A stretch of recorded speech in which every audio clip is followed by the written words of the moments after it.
ನಮಸ್ತೆ, ಸ್ವಾಗತ ಸುಸ್ವಾಗತ. ಇದು ವಿ ಪಿ ಕಿಚನ್ ಡೈರೀಸ್. ನಾನು ವಿಜಯಲಕ್ಷ್ಮಿ ಬಡ್ಗೆ.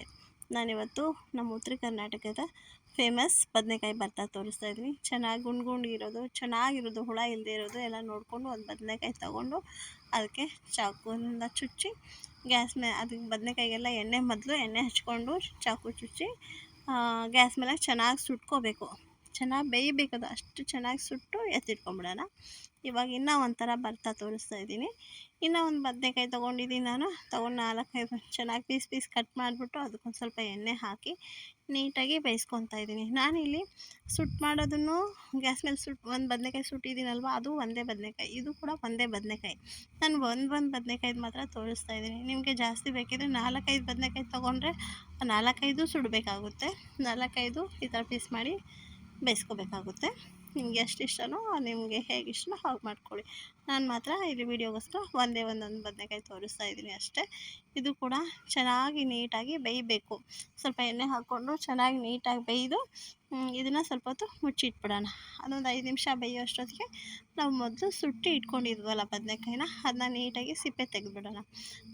ಸುಲಿದ್ರೆ ಬೆಂದುಬಿಟ್ರೆ ಸಿಪ್ಪೆ ಬೇಗ ಬಂದುಬಿಡುತ್ತೆ. ಅದೇನು ಇದು ಇಲ್ಲ, ಅಂಟ್ಕೊಳ್ಳೋದು ಇಲ್ಲ, ಅಷ್ಟು ನೀಟಾಗಿ ಬರುತ್ತೆ. ಸ್ವಲ್ಪ ಸುಟ್ಟಿರೋದಲ್ವ, ಸ್ವಲ್ಪ ಕಪ್ಪು ಕಂಟಿದ್ರೆ ನಾವು ತೊಳ್ಕೊಂಡು ಬಂದುಬಿಡ್ಬೋದು ಬದನೆಕಾಯಿನ. ಕೈ ತೊಳೆದು ಬೌಲ್ಗೆ ಹಾಕ್ಕೊಂಡು ನಾನಿಲ್ಲಿ ಹೇಳಿದ್ನಲ್ಲ ಒಂದೇ ಒಂದು ಬದನೆಕಾಯಿ ತೋರಿಸ್ತಾ ಇದ್ದೀನಿ. ಮತ್ತು ಅದಕ್ಕೆ ಸ್ವಲ್ಪ ಈರುಳ್ಳಿ ಹಾಕಿ, ಇದು ಈರುಳ್ಳಿನೂ ಅಷ್ಟೇ ಸ್ವಲ್ಪ ಜಾಸ್ತಿ ಕಮ್ಮಿ ಆದರೂ ಏನೂ ತೊಂದರೆ ಆಗೋಲ್ಲ, ಚೆನ್ನಾಗೇ ಆಗುತ್ತೆ. ಈ ಜಾಸ್ತಿ ಆದರೆ ಇನ್ನೂ ಚೆನ್ನಾಗಾಗುತ್ತೆ, ಹಾಗಂತ ಕಮ್ಮಿ ಆದರೆ ಚೆನ್ನಾಗಾಗಲ್ಲ, ಸ್ವಲ್ಪ ಜಾಸ್ತಿನೇ ಹಾಕ್ಕೋಬೇಕಾಗುತ್ತೆ. ಸ್ವಲ್ಪ ಮೆಣಸಿನ್ಕಾಯಿ, ನಾನಲ್ಲಿ ಹಸಿಮೆಣ್ಸಿನ್ಕಾಯಿ ಕಟ್ ಮಾಡಿ ಹಾಕಿರೋದು. ಕಟ್ ಮಾಡಿ ಹಾಕೋದು ಬೇಡ ಅಂದರೆ ಪೇಸ್ಟ್ ಹಾಕ್ಕೊಳ್ಳಿ, ಚಿಲ್ಲಿ ಪೇಸ್ಟ್ ಅಂತ ಹೇಳ್ತೀವಿ, ಅದಾದರೂ ಹಾಕ್ಕೊಳ್ಳಿ, ಇಲ್ಲ ಖಾರದ ಪುಡಿ ಆದರೂ ಹಾಕ್ಕೊಳ್ಳಿ. ಸ್ವಲ್ಪ ಕೊತ್ತಂಬರಿ ಸೊಪ್ಪು, ಮತ್ತು ನಾವಿಲ್ಲಿ ರುಚಿಗೆ ತಕ್ಕನಾದಷ್ಟು ಉಪ್ಪು ಹಾಕ್ಕೊಳ್ಳೋಣ. ಈರುಳ್ಳಿ, ಮೆಣಸಿನ್ಕಾಯಿ, ಕೊತ್ತಂಬರಿ ಸೊಪ್ಪು, ಉಪ್ಪು, ಸ್ವಲ್ಪ ಬೆಲ್ಲ ಹಾಕ್ಕೊಂಡಿರೋದಷ್ಟೇ. ಚೆನ್ನಾಗಿ ಕೈಯಿಂದನೇ ಎಲ್ಲ ಮಿಕ್ಸ್ ಮಾಡ್ಕೋಬೇಕಾಗುತ್ತೆ, ಒತ್ತಿ ಮಿಕ್ಸ್ ಮಾಡ್ಕೋಬೇಕಾಗುತ್ತೆ. ವಿ ಪಿ ಕಿಚನ್ ಡೈರೀಸ್ ಯಾರೆಲ್ಲ ನೋಡ್ತಾ ಇದ್ದೀರೋ ಮರೀದೇನೆ ಸಬ್ಸ್ಕ್ರೈಬ್ ಮಾಡ್ಕೊಳ್ಳಿ, ಶೇರ್ ಮಾಡಿ, ಕಮೆಂಟ್ ಮಾಡಿ. ಏನೇ ಆದರೂ ಕೂಡ ನಾವು ಮಾಡಿರೋದು ಹೇಗೆ ಬಂತು ಅಂತ ಕಮೆಂಟ್ ಮಾಡೋದನ್ನು ಮಾತ್ರ ಮರಿಬೇಡಿ. ನೀವು ಕೂಡ ಮನೆಯಲ್ಲಿ ಟ್ರೈ ಮಾಡಿ ಅದು ಹೇಗೆ ಬಂತು ಅಂತ ನಮಗೆ ಕಮೆಂಟ್ ಮಾಡಿ. ಇಷ್ಟೇ. ಇವಾಗಿದು ಮಾಡೋದಂತೂ ತುಂಬ ಈಸಿ. ಇದು 2 ಭರ್ತಾನೂ ಅಷ್ಟೇ ಮಾಡೋಕ್ಕೆ ತುಂಬ ಈಸಿ ಇದು. ಇಲ್ಲಿ ನೋಡಿ, ಒಂದು ಸತಿ ಉಪ್ಪು ಹಾಕ್ಕೊಂಡು ಇನ್ನೊಂದು ಸತಿ ಕಮ್ಮಿ ಅನಿಸಿದ್ರೆ ಇನ್ನೂ ಹಾಕ್ಕೊಳ್ಳಿ. ನಾನಿಲ್ಲಿ ಒಂದೇ ಬದನೆಕಾಯಿ ತೊಗೊಂಡಿರೋದ್ರಿಂದ ಅರ್ಧ ಟೊಮೆಟೊ ತೊಗೊಂಡಿದ್ದೀನಿ ಅಷ್ಟೇ. ಅರ್ಧ ಟೊಮೆಟೊ ಸ್ವಲ್ಪ, ಮತ್ತು ನಾವು ಇಲ್ಲಿ ಗುರಳ್ ಪುಡಿ ಅಂತ ಪಲ್ಯದ ಪೌಡ್ರ್ ಮಾಡಿ ಇಟ್ಕೊಂಡಿರ್ತೀವಿ, ಅದನ್ನು ಹಾಕ್ಕೊಂಡಿದ್ದೀನಿ ಅಷ್ಟೇ. ಟೊಮೆಟೊ ಬೇಡ ಅಂದರೆ ನೀವು ಲಿಂಬೆಹಣ್ಣು ಸಹಿತಕ್ಕೆ ಹಾಕ್ಕೋಬೋದು. ಲಿಂಬೆಹಣ್ಣು ಹಾಕ್ಕೊಂಡು 1 ಡ್ರಾಪ್ ಎಣ್ಣೆನೂ ಹಾಕ್ಕೋಬೋದು. ಹಾಕ್ಕೊಂಡು ಇಷ್ಟೇ ಇದು ಮಾಡೋದು.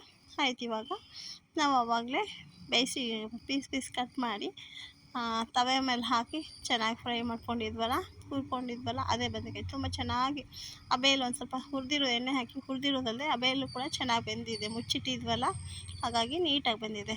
ಇದೂ ಅಷ್ಟೇ ಅದೇ ಥರ ಮಾಡೋದು. ಸ್ವಲ್ಪ ಚೆನ್ನಾಗಿ ಈರುಳ್ಳಿ, ಹಸಿಮೆಣ್ಸಿನ್ಕಾಯಿ ಹಾಕ್ಕೊಂಡು ಮತ್ತು ಕೊತ್ತಂಬರಿ ಸೊಪ್ಪು ಹಾಕ್ಕೊಂಡು, ನಮಗೆ ಸ್ವಲ್ಪ ಬೆಲ್ಲ ಹಾಕಿ, ಸ್ವಲ್ಪ ಮೊಸರು, ಗಟ್ಟಿ ಮೊಸರಾದರೂ ಪರವಾಗಿಲ್ಲ, ಈ ಥರ ಮೊಸರಾದರೂ ಪರವಾಗಿಲ್ಲ, ಆದರೆ ಮಜ್ಜಿಗೆ ಚೆನ್ನಾಗಾಗಲ್ಲ, ಮೊಸರೇ ಹಾಕ್ಕೋಬೇಕು. ಲಿಂಬೆನೂ ಚೆನ್ನಾಗಾಗಲ್ಲ, ಟೊಮೆಟೊನೂ ಚೆನ್ನಾಗಾಗಲ್ಲ, ಮೊಸರೇ ಆಗಬೇಕು ಇದಕ್ಕೆ. ಮೊಸರು ಮತ್ತು ಹುರ್ಗಡ್ಲೆ ಹಿಟ್ಟು, ಇದಕ್ಕೆ ಎಷ್ಟು ಬೇಕೋ ಅಷ್ಟು ಇದ್ರ ತಿಕ್ನೆಸ್ಗೆ. ಈಗ ನಾನು ಇದಕ್ಕೆ ಒಂದು ಬದನೆಕಾಯಿಗೆ ಒಂದಿಷ್ಟು ಮೊಸರಿಗೆ 2 ಸ್ಪೂನ್ ಹಾಕ್ಕೊಂಡಿದ್ದೀನಿ. ಹುರ್ಗಡ್ಲೆ ಹಿಟ್ಟು 2 ಸ್ಪೂನು, ಸ್ವಲ್ಪ ಅಷ್ಟೇ 2 ಸ್ಪೂನ್ ಆದರೂ ಸಾಕು. ಹಾಗಂತ ಜಾಸ್ತಿ ಹುರ್ಗಡ್ಲೆ ಹಿಟ್ಟಾದರೂ ಚೆನ್ನಾಗಾಗಲ್ಲ, ಸ್ವಲ್ಪ ಆದರೂ ಚೆನ್ನಾಗಾಗಿಲ್ಲ. ಹಾಗಾಗಿ ನೋಡಿಕೊಂಡು ನಾವು ಕಡಲೆ ಹಿಟ್ಟು ಹಾಕ್ಕೋಬೇಕು. ಇವಾಗ ನೋಡಿ, ಈ ಥರ ಬರಬೇಕು, ಅದು ಆ ಥರ ಕಡಲೆ ಹಿಟ್ಟು ಹಾಕ್ಕೊಂಡ್ರೆ ಸಾಕು. ನಾವಿವಾಗ ಇದು 2 ಥರ ಬದನೆಕಾಯಿ ಭರ್ತಾ ತೋರಿಸಿದ್ದೀನಿ. 2ರಲ್ಲೂ ಸ್ವಲ್ಪ ವ್ಯತ್ಯಾಸ ಇರುತ್ತೆ, ಅಷ್ಟೊಂದು ಜಾಸ್ತಿ ಏನು ವ್ಯತ್ಯಾಸ ಇರೋಲ್ಲ. ಇದಕ್ಕೆ ಹಿಟ್ಟು ಹಾಕ್ಕೊಂಡಿದ್ದೀವಿ, ಅದಕ್ಕೆ ಬರೀ ಈರುಳ್ಳಿ ಹಾಕ್ಕೊಂಡಿದ್ದೀವಿ ಅಷ್ಟೇ. 2 ಬೇರೆ ಟೇಸ್ಟ್ ಕೊಡುತ್ತೆ. ಇದು ಬೇರೆ ಟೇಸ್ಟ್ ಕೊಡುತ್ತೆ, ಇದು ಬೇರೆ ಟೇಸ್ಟ್. 2 ಅಷ್ಟೇ ಬದನೆಕಾಯಿದೆ, 2 ಅಷ್ಟೇ ತುಂಬ ಚೆನ್ನಾಗಾಗುತ್ತೆ. ನಮ್ಮನೆಗೆ ಇವತ್ತೇನು ಪಲ್ಯ ಮಾಡಿಲ್ಲ ಅಂದರೆ ದಿಢೀರಂತ ಇದನ್ನು ಮಾಡ್ಕೊಂಬಿಡ್ಬೋದು, ಒಂದು 5 ನಿಮಿಷದಲ್ಲಿ ಆಗಿಬಿಡುತ್ತೆ. ಇದಾದರೂ 2 ಚಟ್ನಿನೂ ಅಷ್ಟೇ 5 ನಿಮಿಷದಲ್ಲಿ ಆಗುತ್ತೆ, ತುಂಬ ಚೆನ್ನಾಗಾಗುತ್ತೆ, ಬೇಗ ಆಗುತ್ತೆ. ನೀವು ಮಾಡ್ಕೊಳ್ಳಿ, ಹೇಗೆ ಬಂತು ಅಂತ ಕಮೆಂಟ್ ಮಾಡೋದನ್ನು ಮರಿಬೇಡಿ ಅಂತ ಹೇಳ್ತಾ ನಾವು ಊಟ ಮಾಡೋವಾಗ ಚಪಾತಿಗೆ ಚೆನ್ನಾಗಾಗುತ್ತೆ, ರೊಟ್ಟಿ ಚೆನ್ನಾಗಾಗುತ್ತೆ, ಪೂರಿ ಅದೆಲ್ಲ ಚೆನ್ನಾಗಾಗಲ್ಲ, ರೊಟ್ಟಿ ಚಪಾತಿಗೆ ಚೆನ್ನಾಗಾಗುತ್ತೆ. ನೀವು ಮಾಡಿ ಟೇಸ್ಟ್ ಮಾಡಿ ಹೇಗೆ ಬಂತು ಅಂತ ಕಮೆಂಟ್ ಮಾಡೋದನ್ನು ಮಾತ್ರ ಮರಿಬೇಡಿ ಅಂತ ಹೇಳ್ತಾ, ನಾನು ಮತ್ತೆ ಇನ್ನೊಂದು ವೀಡಿಯೋ ಜೊತೆಗೆ ಮತ್ತೆ ನೆಕ್ಸ್ಟ್ ಬರ್ತೀನಿ. ಮತ್ತು ಹೊಸದನ್ನು ಏನಾದರೂ ನಮ್ಮ ಸೈಡ್ದು ಬೇರೆ ಯಾವುದಾದ್ರೂ ಮತ್ತೆ ಒಂದು ವೀಡಿಯೋ ತೋರಿಸ್ತೀನಿ ಅಂತ ಹೇಳ್ತಾ, ಮತ್ತು ನಿಮಗೆಲ್ಲ ಇಷ್ಟೊತ್ತರೆಗೂ ಸಹನೆ ತಾಳ್ಮೆಯಿಂದ ನೀವೆಲ್ಲ ಈ ವಿಡಿಯೋ ನೋಡಿದ್ದಕ್ಕೆ ತುಂಬ ತುಂಬ ಧನ್ಯವಾದ.